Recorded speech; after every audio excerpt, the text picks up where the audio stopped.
Welcome back दोस्तों, AD technical help में आपका स्वागत है। दोस्तों, प्रधानमंत्री किसान सम्मान निधि योजना के तहत दोस्तों यहाँ पर जितने भी 8 करोड़ जो भी किसान सम्मान निधि योजना से जुड़े हुए लाभार्थी हैं उनके खाते में दोस्तों 16,000 करोड़ रुपए लगभग पहुंचा दिए गए। दोस्तों यहाँ पर हमारे माननीय प्रधानमंत्री पीएम किसान सम्मान निधि योजना की यहाँ पर बहुत सारी जानकारी भी यहाँ पर साथों साथ यहाँ पर मिलने वाली है।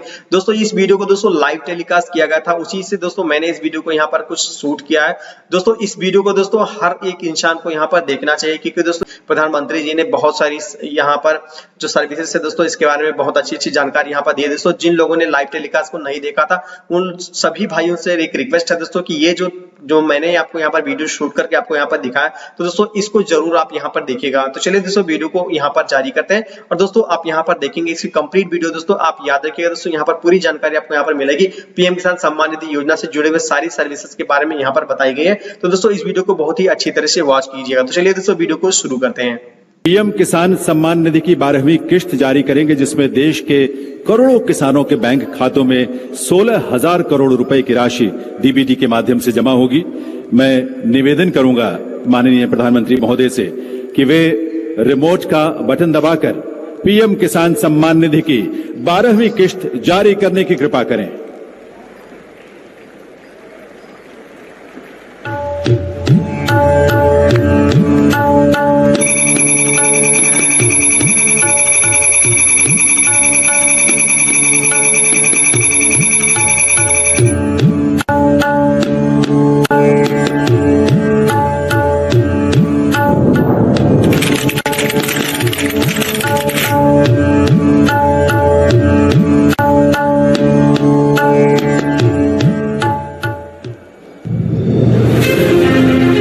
हमारे मेहनती किसान सशक्त और आत्मनिर्भर हों, हमारी कृषि आधुनिक हो, इस लक्ष्य के साथ प्रधानमंत्री श्री नरेंद्र मोदी जी के दूरदर्शी नेतृत्व में पिछले 8 वर्षों में भारत सरकार ने लगातार एक के बाद एक कई महत्वपूर्ण कदम उठाए।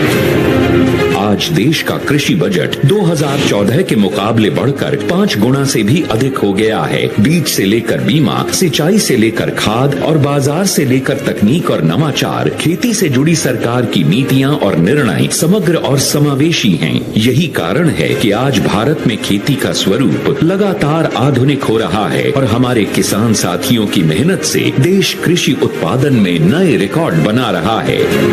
आज खेती में तकनीक के साथ हमारे पारंपरिक श्रेष्ठ तरीकों को भी बढ़ावा मिल रहा है और प्राकृतिक खेती पर भी विशेष फोकस है। इसी कड़ी में किसानों के हितों के लिए प्रतिबद्ध भारत सरकार ने किसानों की खेती से जुड़ी छोटी छोटी जरूरतों को पूरा करने के लिए एक बड़ा निर्णय लिया। पीएम किसान सम्मान निधि योजना यानी पीएम किसान के तहत किसान भाई बहनों को सीधे उनके बैंक खातों में साल के 6,000 रुपए 3 समान किस्तों में दिए जाते हैं।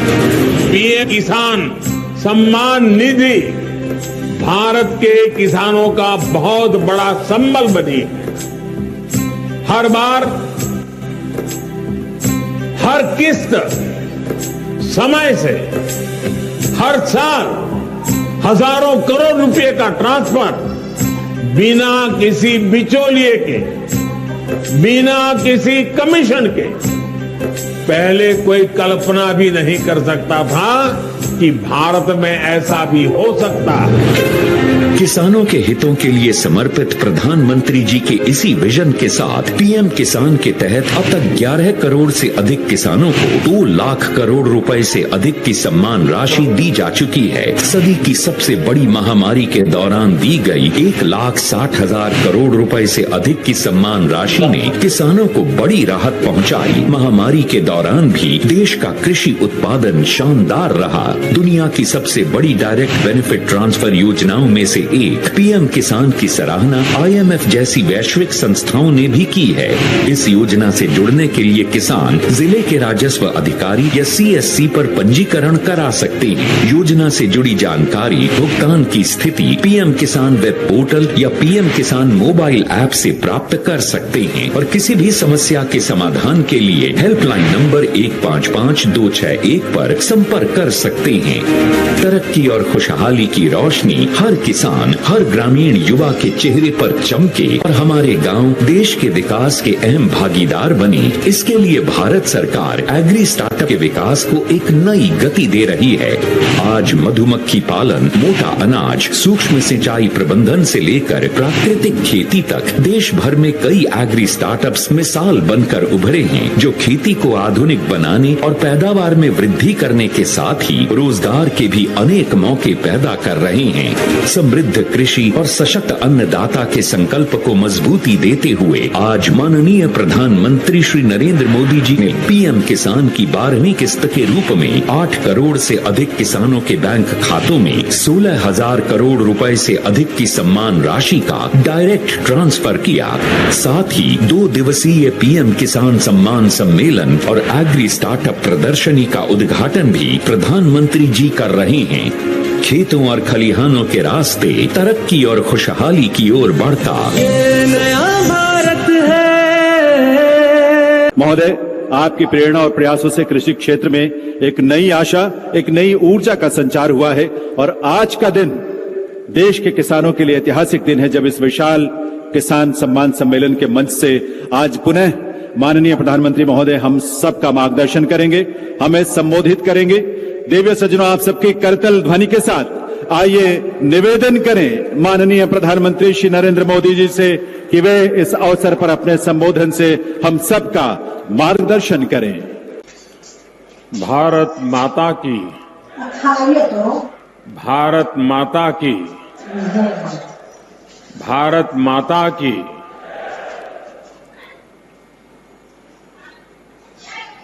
त्योहारों की गूंज सुनाई दे रही है चारों तरफ। दिवाली दरवाजे पर दस्तक दे रही है और आज एक ऐसा अवसर है,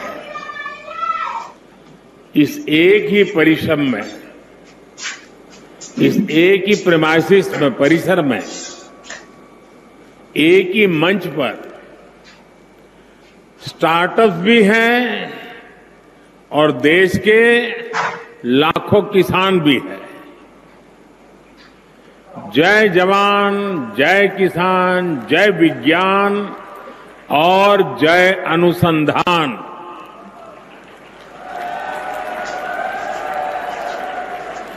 एक प्रकार से ये समारोह इस मंत्र का जीवंत स्वरूप हमें नजर आ रहा है।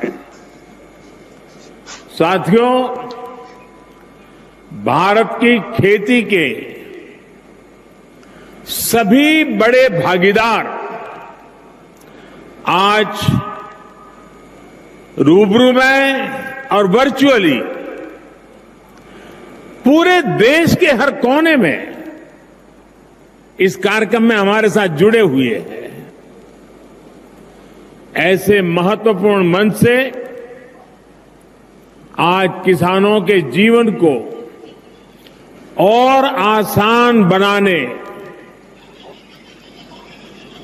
किसानों को और अधिक समृद्ध बनाने और हमारी कृषि व्यवस्थाओं को और आधुनिक बनाने की दिशा में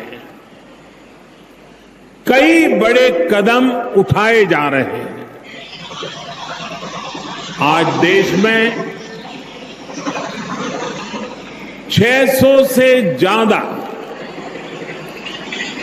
प्रधानमंत्री किसान समृद्धि केंद्रों की शुरुआत हो रही है और मैं अभी यहां जो प्रदर्शनी लगी है उसे देख रहा था। एक से बढ़कर एक ऐसी अनेक टेक्नोलॉजी के इनोवेशन वहां है, तो मेरा मन तो कर रहा था कि वहां जरा और ज्यादा रुक जाऊं, लेकिन त्योहारों की सीजन है, आपको ज्यादा रोकना नहीं चाहिए, इसलिए मैं मंच पे चला आया। लेकिन वहां मैंने ये प्रधानमंत्री किसान समृद्धि केंद्र की जो रचना देखी, उसका एक जो मॉडल खड़ा किया है, मैं वाकई मनसुख भाई और उनकी टीम को बधाई देता हूं ये किसान के लिए सिर्फ उर्वरक खरीद बिक्री का केंद्र नहीं है, एक संपूर्ण रूप से किसान के साथ घनिष्ठ नाता जोड़ने वाला, उसकी हर सवालों का जवाब देने वाला, उसकी हर आवश्यकता में मदद करने वाला ये किसान समृद्धि केंद्र बना है। साथियों, थोड़ी देर पहले ही देश के करोड़ों किसानों को पीएम किसान सम्मान निधि के रूप में 16,000 करोड़ रुपए की एक और किस्त उनके खाते में जमा हो गई। आप में से भी जो किसान यहां बैठे होंगे, अगर मोबाइल देखेंगे तो आपके मोबाइल पे खबर आ गई होगी कि 2,000 रुपये आपके जमा हो चुके हैं। कोई बिचौलिया नहीं, कोई कटकी कंपनी नहीं, सीधा सीधा मेरे किसान के खाते में पैसा चला जाता है। मैं इस दिवाली के पहले पैसे का पहुंचना, खेती के अनेक महत्वपूर्ण कामों के समय पैसा पहुंचना, मैं सभी हमारे लाभार्थी किसान परिवारों को, देश के कोने कोने में सभी किसानों को, उनके परिवारजनों को इस अवसर पर बहुत बहुत बधाई देता हूं। जो एग्रीकल्चर स्टार्टअप यहां पर उसका जो आयोजन में आया है, मैं उन सबका भी जो हिस्सा ले रहे हैं, किसानों की भलाई के लिए उन्होंने जो नए नए इनोवेशन किए हैं, उनकी मेहनत कैसे कम हो, उनके पैसों में बचत कैसे हो, उनके काम में गति कैसे बढ़े, उनकी सीमित जमीन में ज्यादा उत्पादन कैसे हो, ऐसे अनेक काम ये हमारे स्टार्टअप वाले, हमारे नौजवानों ने किए हैं। मैं वो भी देख रहा था, एक से बढ़कर एक इनोवेशन नजर आ रहे हैं। मैं ऐसे सभी युवाओं को भी जो आज किसानों के साथ जुड़ रहे हैं, उनको बहुत बहुत बधाई देता हूं और उनका इसमें भागीदार होने के लिए हृदय से अभिनंदन और स्वागत करता हूं। साथियों, आज वन नेशन वन फर्टिलाइजर इसके रूप में किसानों को सस्ती और क्वालिटी खाद भारत ब्रांड के तहत उपलब्ध कराने की योजना है। ये शुरू हो गया आज। 2014 से पहले फर्टिलाइजर सेक्टर में कितने बड़े संकट थे, कैसे यूरिया की कालाबाजारी होती थी, कैसे किसानों का हक छीना जाता था और बदले में किसानों को लाठियां झेलनी पड़ती थी। ये हमारे किसान भाई बहन 2014 के पहले के वो दिन कभी नहीं भूल सकते। देश में यूरिया के बड़े बड़े कारखाने बरसों पहले ही बंद हो चुके थे, क्योंकि एक नई दुनिया खड़ी हो गई थी। इंपोर्ट करने से कई लोगों के घर भरते थे, जेब भरते थे, इसलिए यहां कारखाने बंद होने में उनका आनंद था। हमने यूरिया की 100% नीम कोटिंग करके उसकी कालाबाजारी रुकवाई। हमने बरसों से बंद पड़े देश के 6 सबसे बड़े यूरिया कारखानों को फिर से शुरू करने के लिए मेहनत की है। साथियों, अब तो यूरिया उत्पादन में आत्मनिर्भरता के लिए भारत अब तेजी से लिक्विड नैनो यूरिया प्रवाही नैनो यूरिया की तरफ बढ़ रहा है। नैनो यूरिया कम खर्च में अधिक प्रोडक्शन का माध्यम है। एक बोरी यूरिया, आप सोचिए, एक बोरी यूरिया को जिसके लिए जरूरत लगती है वो काम अब नैनो यूरिया की एक छोटी सी बोतल से हो जाता है। ये विज्ञान का कमाल है, टेक्नोलॉजी का कमाल है,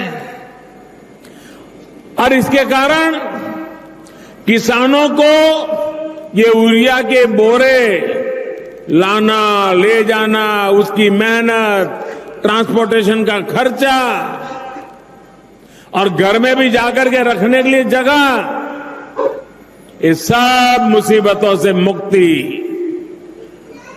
अब आप आए बाजार में 10 चीजें ले रहे हैं, एक बोतल जेब में डाल दिया, अपना काम हो गया।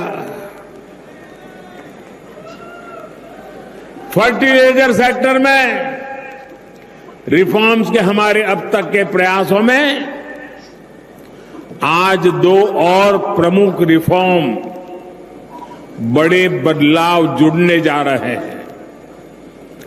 पहला बदलाव यह है कि आज से देश भर की 3.25 लाख से अधिक खाद की दुकानों को प्रधानमंत्री किसान समृद्धि केंद्रों के रूप में विकसित करने के अभियान को आरंभ किया जा रहा है। ये ऐसे केंद्र होंगे जहां सिर्फ खाद ही मिलेगी ऐसा नहीं, बल्कि बीज हो, उपकरण हो, सॉइल टेस्टिंग, मिट्टी की टेस्टिंग हो, हर प्रकार की जानकारी जो भी किसान को चाहिए वो इन केंद्रों पर एक ही जगह पर मिलेगी। हमारे किसान भाई बहनों को अब कभी यहां जाओ, फिर वहां जाओ, यहां भटको, वहां भटको, इस सारी झंझट से भी मेरे किसान भाइयों को मुक्ति।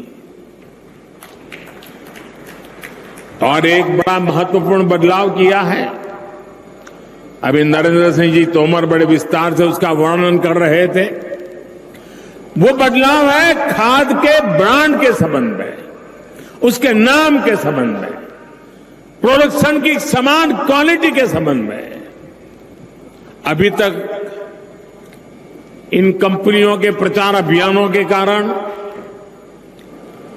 और वहां जो फर्टिलाइजर बेचने वाले लोग होते हैं, जिसको ज्यादा कमीशन मिलता है तो वो ब्रांड ज्यादा बेचता है, कमीशन कम मिलता है तो ब्रांड का वो ब्रांड बेचता नहीं है। और इसके कारण किसान को जरूरत के हिसाब से जो गुणवत्ता वाला खाद मिलना चाहिए, वो इन स्पर्धा के कारण, भिन्न भिन्न नामों के कारण और वो बेचने वाले एजेंटों की मनमानी के कारण किसान परेशान रहता था और किसान भी भ्रम में फंसा रहता था। पड़ोस वाला कहता था कि मैं ये लाया, तो उसको लगता है मैं ये लाया हूं, मैंने तो गलती की, अच्छा छोड़ो इसको पड़ा रहने दो, वो मैं नया नया लेके आता हूं। कभी कभी किसान इस भ्रम में डबल खर्चा कर देता था। डीएपी हो, एमओपी हो, एनपीके हो, ये किस कंपनी से खरीदे, यही किसान के लिए चिंता का विषय रहता था। ज्यादा मसूर खाद के फेरे में कई बार ऐसा भी ज्यादा देना पड़ता था, और मान लीजिए उसके दिमाग में एक ब्रांड भर गई है, वो नहीं मिला और दूसरा लेना पड़ा, तो वो सोचता है चलो इसमें जरा पहले 1 किलो उपयोग करता था, अब 2 किलो करूं, क्योंकि ब्रांड दूसरी आई है पता नहीं कैसे, मतलब उसका खर्चा भी ज्यादा हो जाता था। इन सारी समस्याओं को एक साथ एड्रेस किया गया है। अब वन नेशन वन फर्टिलाइजर से किसान को हर तरह के भ्रम से मुक्ति मिलने वाली है और बेहतर खाद भी उपलब्ध होने वाली है। देश में आप हिंदुस्तान के किसी भी कोने में जाइए, एक ही नाम, एक ही ब्रांड से और एक समान गुणवत्ता वाले यूरिया की बिक्री होगी और ये ब्रांड है भारत।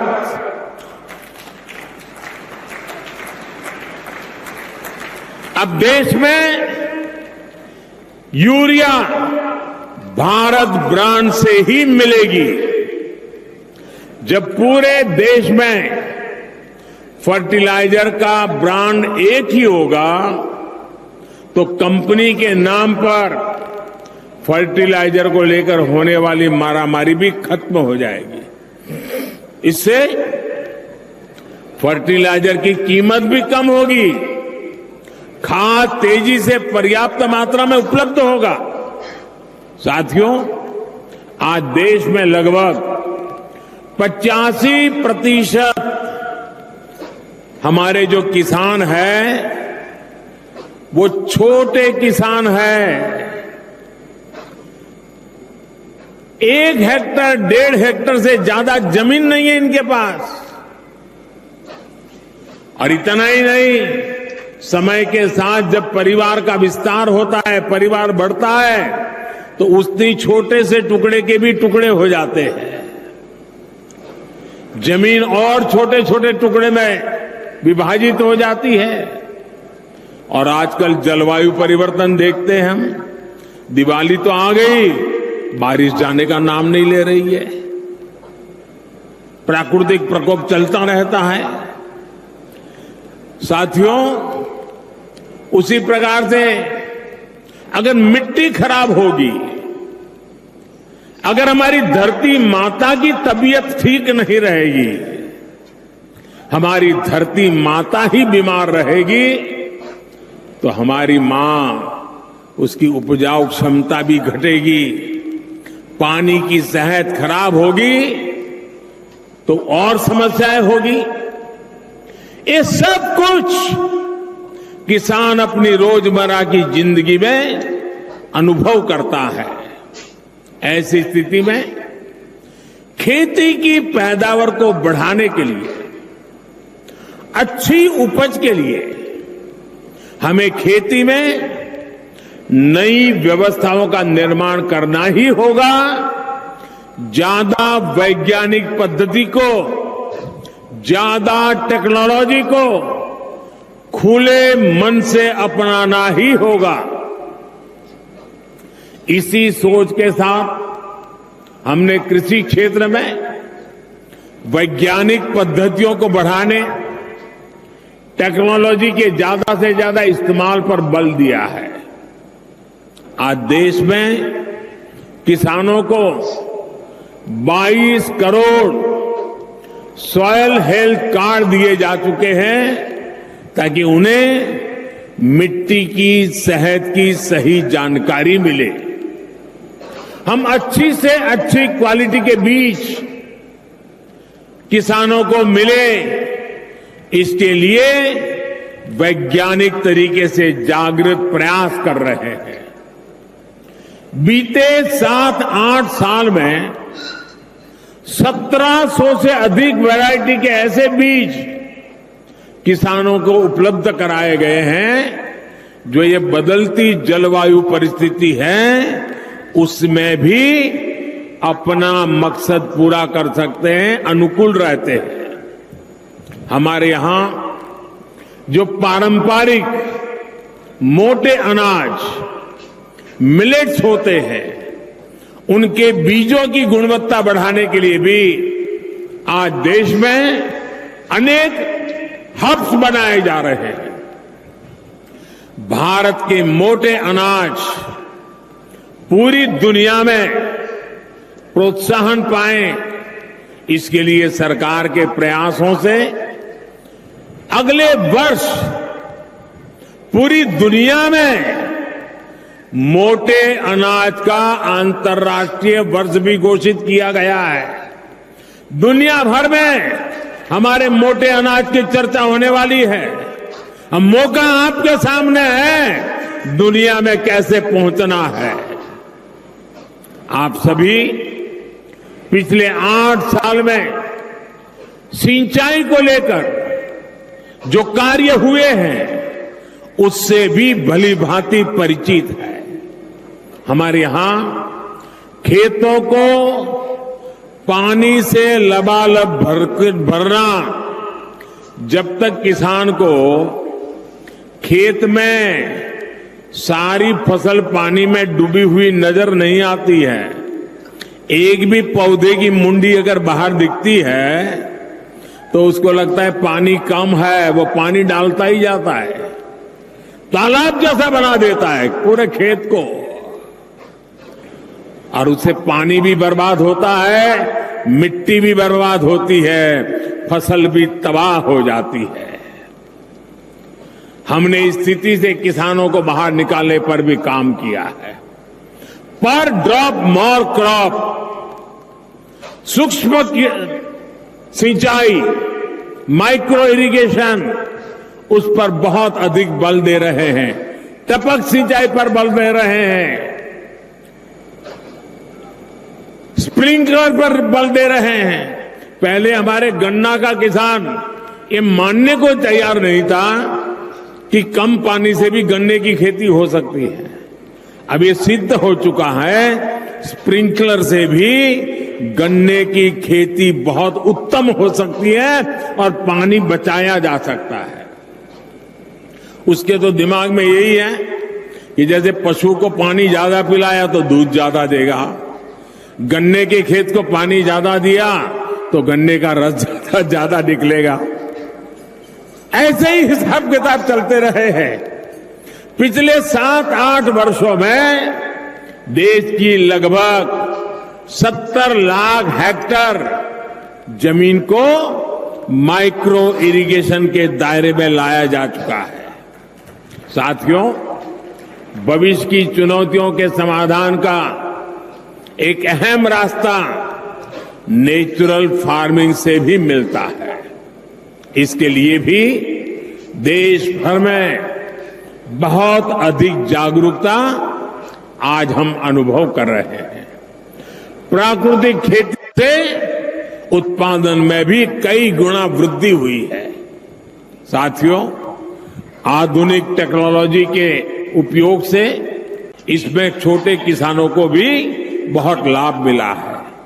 ये आधुनिक सुविधाएं आज किसानों के खेतों को देश भर के बड़े शहरों से, विदेश के बाजारों से कनेक्ट कर रही है।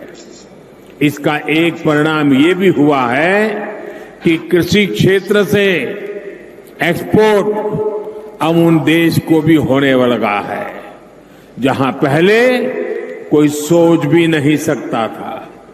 कृषि निर्यात की बात करें तो भारत दुनिया के टॉप 10 कंट्रीज में है। आज दुनिया के 10 प्रमुख देशों में है।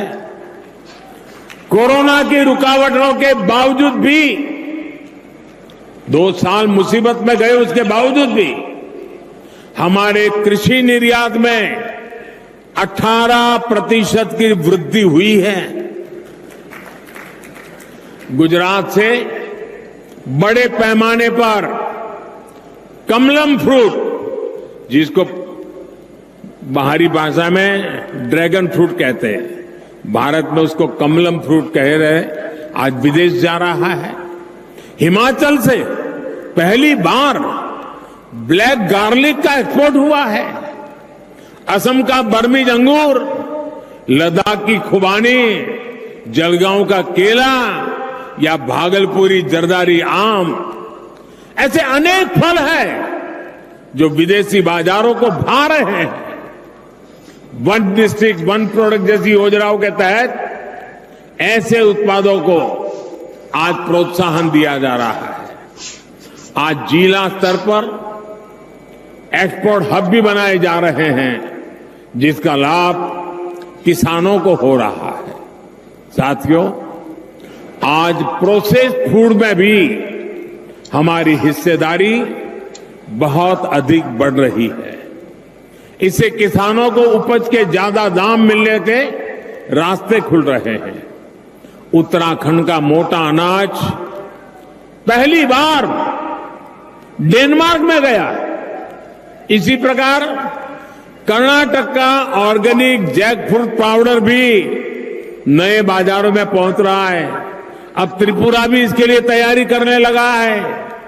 ये बीज हमने पिछले 8 वर्षों में बोए हैं, जिसकी फसल अब पकनी शुरू हो गई है। साथियों, आप सोचिए, मैं कुछ आंकड़े बताता हूं। ये आंकड़े सुनकर के आपको लगेगा प्रगति और परिवर्तन कैसे होते हैं। 8 साल पहले जहां 2 बड़े फूड पार्क ही देश में थे, 2 बड़े फूड पार्क, आज ये संख्या 23 हो चुकी है। अब हमारा प्रयास ये है कि किसान उत्पादक संघों यानी एफपीओ और बहनों के स्वयं सहायता समूहों को भी इस सेक्टर से कैसे अधिक से अधिक जोड़े। कोल्ड स्टोरेज हो, फूड प्रोसेसिंग हो, एक्सपोर्ट हो, ऐसे हर काम से छोटा किसान सीधे जुड़े। इसके लिए आज सरकार लगातार प्रयास कर रही है। साथियों, तकनीक का ये प्रयोग बीज से लेकर बाजार तक पूरी व्यवस्था में बड़े परिवर्तन ला रहा है। हमारी जो कृषि मंडियां हैं, उनको भी आधुनिक बनाया जा रहा है। वही टेक्नोलॉजी के माध्यम से किसान घर बैठे ही देश की किसी भी मंडी में अपनी उपज बेच सके, ये भी ई नाम के माध्यम से किया जा रहा है। ई नाम से अब तक देश के 2.25 करोड़ से ज्यादा किसान और 2.5 लाख से अधिक व्यापारी जुड़ चुके हैं। आपको ये जानकर के भी खुशी होगी कि अभी तक इसके माध्यम से 2 लाख करोड़ रुपए से अधिक की लेन देन हुई है। आपने देखा होगा, आज देश के गांवों में जमीन के घर के नक्शे बनाकर किसानों को प्रॉपर्टी कार्ड भी दिए जा रहे हैं। इन सभी कामों के लिए ड्रोन जैसी टेक्नोलॉजी, आधुनिक टेक्नोलॉजी का उपयोग किया जा रहा है। साथियों, खेती को ज्यादा से ज्यादा लाभकारी बनाने के लिए आधुनिक टेक्नोलॉजी को उपयोग को हमारे स्टार्टअप नए युग में ले जा सकते हैं। आज यहां इतनी बड़ी संख्या में स्टार्टअप से जुड़े साथी मौजूद हैं। बीते 7-8 सालों में खेती में स्टार्टअप की संख्या, ये भी आंकड़ा सुन लीजिए, पहले 100 थे, 100, आज 3000 से ज्यादा स्टार्टअप खेती में टेक्नोलॉजी पे काम कर रहे हैं। ये स्टार्टअप, ये इनोवेटिव युवा, ये भारत की टैलेंट, भारतीय कृषि का, भारत की ग्रामीण अर्थव्यवस्था का भविष्य नए सिरे से लिख रही है। लागत से लेकर ट्रांसपोर्टेशन तक की हर समस्या का समाधान हमारे स्टार्टअप के पास है। अब देखिए, किसान ड्रोन से ही किसान का जीवन कितना आसान होने वाला है। मिट्टी कैसी है, मिट्टी को कौन सी खाद चाहिए, कितनी सिंचाई चाहिए, बीमारी कौन सी है, दवाई कौन सी चाहिए, इसका अनुमान ड्रोन लगा सकता है और आपको सही मार्गदर्शन दे सकता है। दवाई का स्प्रे करना है तो ड्रोन उसी हिस्से में स्प्रे करता है जहां जरूरत है, जितनी जरूरत है। इससे स्प्रे और खाद की बर्बादी भी रुकेगी और किसान के शरीर पर जो केमिकल गिरता है उससे भी मेरा किसान भाई बहन बच जाएगा। भाई और बहनों, आज एक और बहुत बड़ी चुनौती है जिसका जिक्र मैं आप सभी किसान साथियों, हमारे इनोवेटर्स के सामने जरूर करना रहूं। आत्मनिर्भरता पर इतना बल मैं क्यों दे रहा हूं और खेती की, किसानों की इसमें क्या भूमिका है, ये हम सबको समझ करके मिशन मोड में काम करने की जरूरत है। आज सबसे अधिक खर्च जिन चीजों को आयात करने में हमारा होता है वो खाने का तेल है, फर्टिलाइजर है, कच्चा तेल है। इनको खरीदने के लिए ही हर साल लाखों करोड़ रुपए हमारे दूसरे देशों को देना पड़ता है। विदेशों में जब कोई समस्या आती है तो इसका बुरा असर हमारे यहां पर भी पड़ता है। अब जैसे पहले कोरोना आया, हम मुश्किलें झेलते झेलते दिन निकाल रहे थे, रास्ते खोज रहे थे। अभी कोरोना तो पूरा नहीं हुआ तो लड़ाई छिड़ गई। और ये ऐसी जगह जहां हम बहुत सी बातें वहां से खरीदते थे, जहां से ज्यादा हमारे पास जरूरतें थी वही देश लड़ाइयों में उलझे हुए हैं। उन ऐसे ही देशों पर इन लड़ाई का प्रभाव भी ज्यादा हुआ है। अब खाद को ही लीजिए, यूरिया हो, डीएपी हो या फिर दूसरे फर्टिलाइजर, ये आज दुनिया के बाजारों में दिन रात इतनी तेजी से महंगे होते जा रहे हैं, इतना आर्थिक बोझ पड़ रहा है जो हमारे देश को झेलना पड़ रहा है। आज हम विदेशों से 75-80 रुपये किलो के हिसाब से यूरिया खरीदते हैं, लेकिन हमारे देश के किसान पर बोझ न पड़े, हमारे किसान, उन पर कोई नया संकट न आए जो 70-80 रुपये में हमारा यूरिया हम आज बाहर से लाते हैं, हम किसानों को 5 या 6 रुपये में पहुंचाते हैं भाइयों, ताकि मेरे किसान भाइयों बहनों को कष्ट न हो, किसानों को कम कीमत में खाद मिले। इसके लिए इस वर्ष अब इसके कारण सरकारें खजाने पर बोझ आता है, कई कामों को करने में रुकावटें खड़ी हो जाती है। इस वर्ष लगभग 2.5 लाख करोड़ रुपया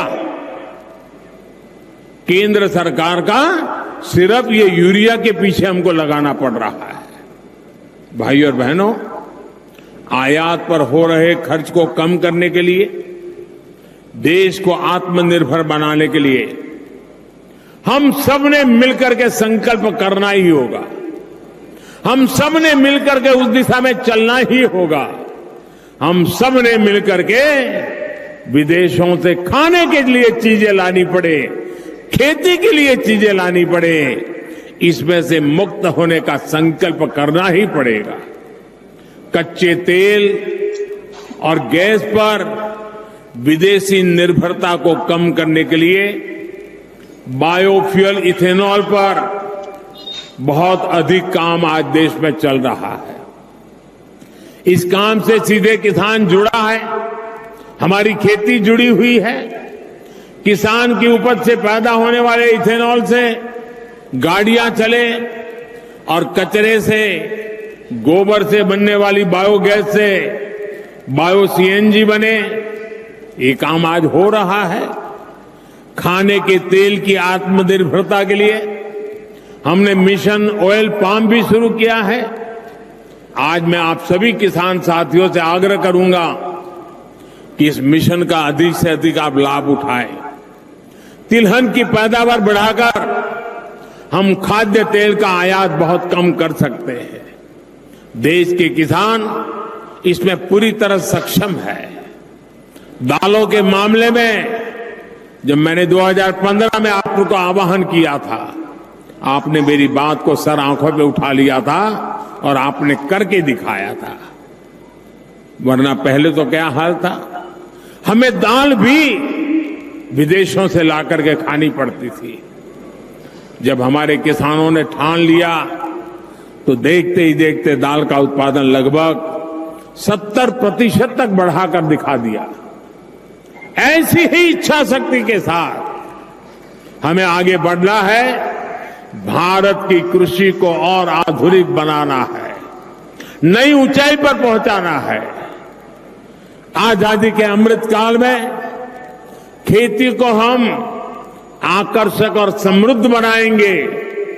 इसी संकल्प के साथ सभी मेरे किसान भाइयों बहनों को, सभी स्टार्टअप से जुड़े युवाओं को मैं बहुत बहुत शुभकामनाएं देता हूं। बहुत बहुत धन्यवाद। तो दोस्तों ठीक इस तरह से इंटरेस्टिंग वीडियो को देखने के लिए दोस्तों मेरे पेज को लाइक, सब्सक्राइब और शेयर जरूर करते रहिएगा। दोस्तों मिलते हैं अपने के लिए नए वीडियो में, तब तक के लिए जय हिंद, जय भारत।